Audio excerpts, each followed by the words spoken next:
সম্মানিত বেচার মণ্ডলী, সবাইকে আসসালামু আলাইকুম। আমার নাম আরশি নূর মমতা। আমি তৃতীয় শ্রেণীতে পড়ি।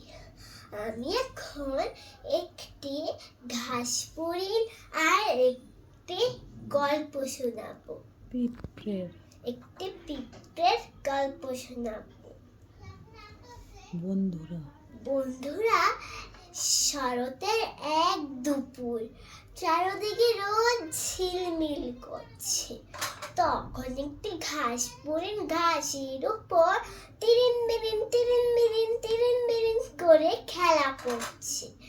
ঘাস হরিণটি তখন দেখতে পেল একটি পিঁপড়ে রোদের মধ্যে বড় একটি বোঝা টেনে নিয়ে যাচ্ছে।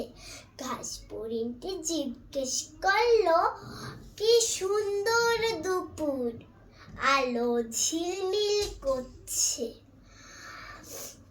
এমন সময় কি করছো তুমি? এসে আমরা খেলা করি।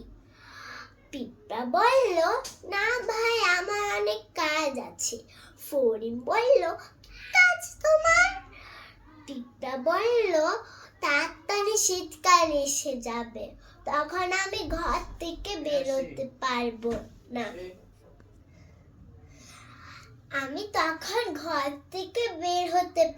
না।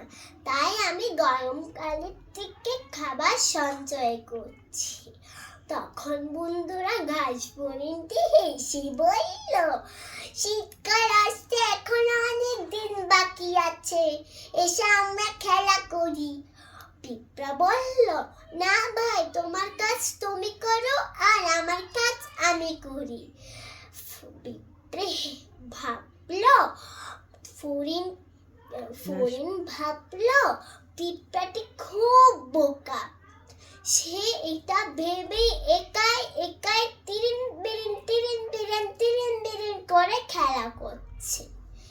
দেখতে দেখতে শীতকাল এসে গেল। চারদিকে কুয়াশা ভরে গেল। তখন আর ঘাস হরিণটি খাবার খুঁজে পাচ্ছিল না, খেলতেও পাচ্ছিল না। সে পিঁপড়ার বাসে গিয়ে বলল, পিঁপড়া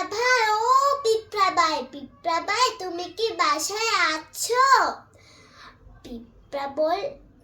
হরিণ বলল, আমার খুব খিদা পেয়েছে, আমাকে একটা খাবার দাও। পিঁপড়া বলল, আমার খাবার আমি সঞ্চয় করছি, তোমার খাবার তুমিই সঞ্চয় করনি। তুমি কেন গরমকালে সঞ্চয় করনি? পিঁপড়া বলল, আমি তো তখন খেলছিলাম আর গান গেয়ে বেড়াচ্ছিলাম।